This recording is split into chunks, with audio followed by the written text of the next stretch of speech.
so we're just loving life and ready to welcome him to the stage. Are you guys? Yeah! So look, try to get the applause going. Yes!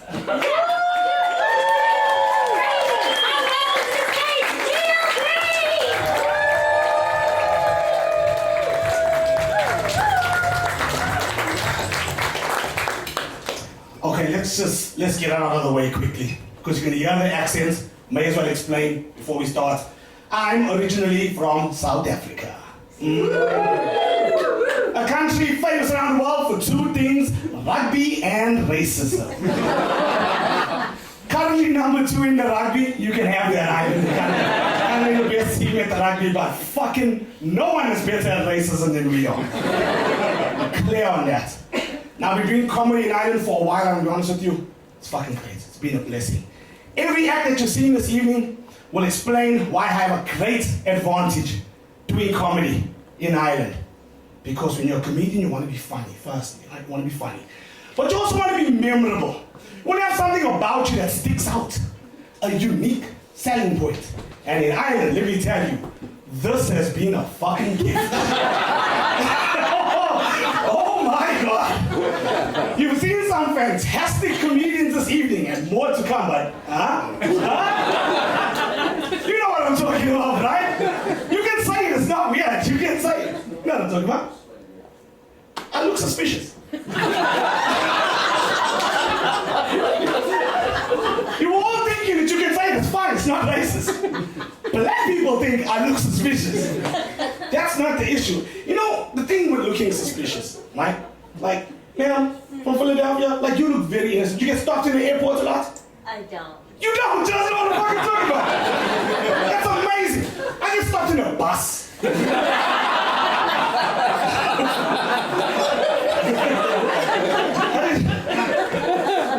Why do you look suspicious?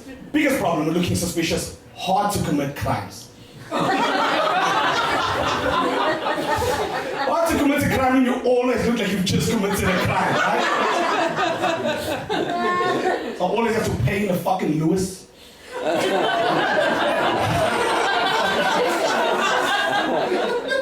When I first got to Ireland, I swear this is true. When I got here to Ireland 3 years ago, jumped off the plane, was detained for a bit.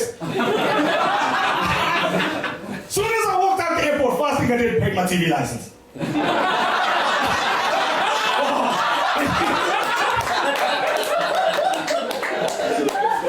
You might get me, you're not gonna get me for that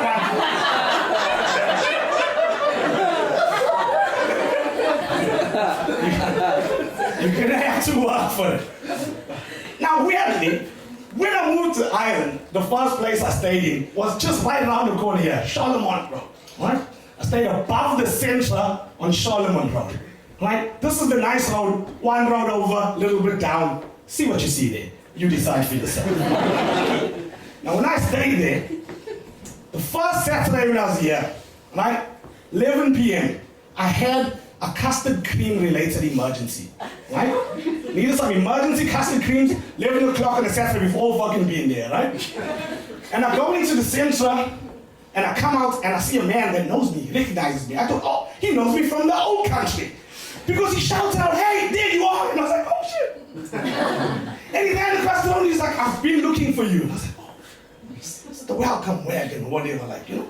And he says to me, do you have the yolks?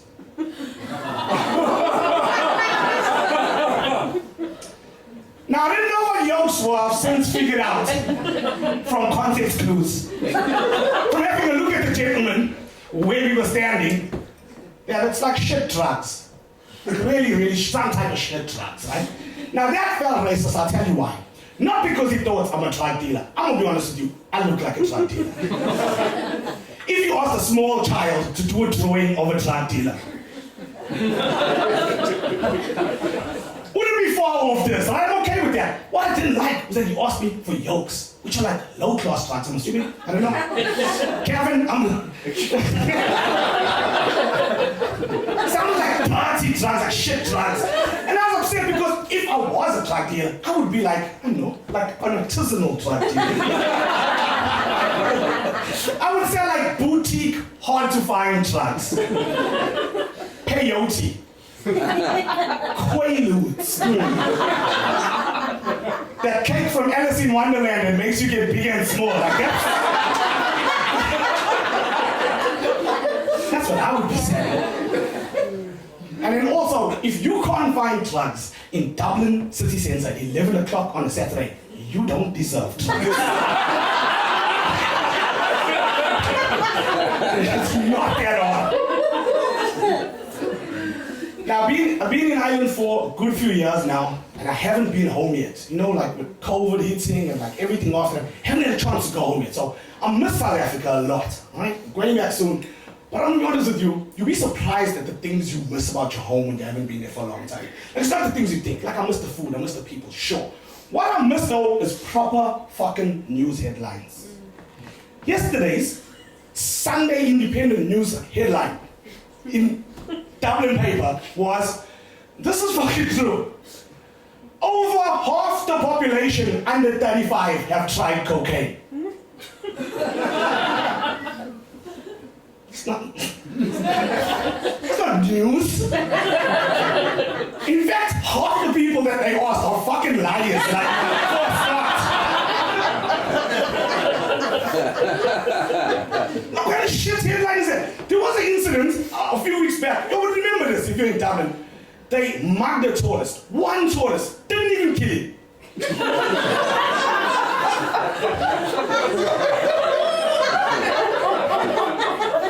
was in the news for a fucking week. A week! My man didn't die. They said he suffered multiple lacerations. That's not fucking news. Like, I'm from South Africa, that's Friday. Like, what are you doing? In South Africa, we kill so many people that we couldn't even put you in the news if you were murdered. There's too many competing murders. Like, whose murder are we gonna put? So that's why I miss South African headlines, because to sell papers, they can't use crime. They can't use sensationalism. They have to come up with creative ways to make you buy a newspaper. Real headline, licked by a snake, now I'm pregnant.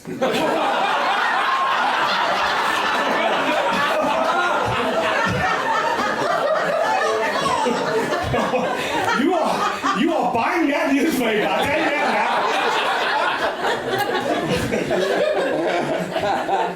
now. And just quickly before I go, doing comedy in Ireland has been great for another reason. In South Africa, I would split my time doing comedy between like 70% doing comedy and 30% talking about a cause close to my heart.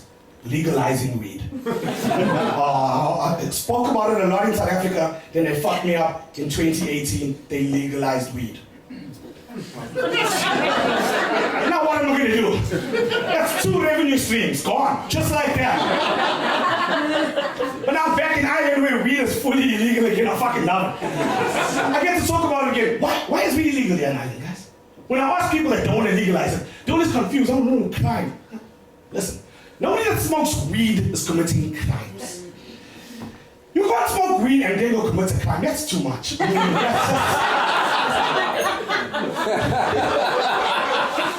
mean, if you smoke weed and do a regular, everyday activity, it's pretty fucking intense. I made a mistake once of smoking weed and watching a movie that I didn't pick. Don't even do that. The movie the other person picked was Banshees of Inisherin. Jesus. It was a weird experience. And it started off like, I was quite happy near the beginning. It was like, the donkey from Shrek is in this. What's up, donkey? Haven't seen you since Happily Ever After. I once got so high that I made a sandwich and I couldn't eat the sandwich. I was so high I started looking at the sandwich. I made a fried chicken, fried egg sandwich. Right? About to bite into it, the high got too high. Started looking at it, saying to myself, wait, hang on. Statistically, what are the chances that this egg came from this chicken?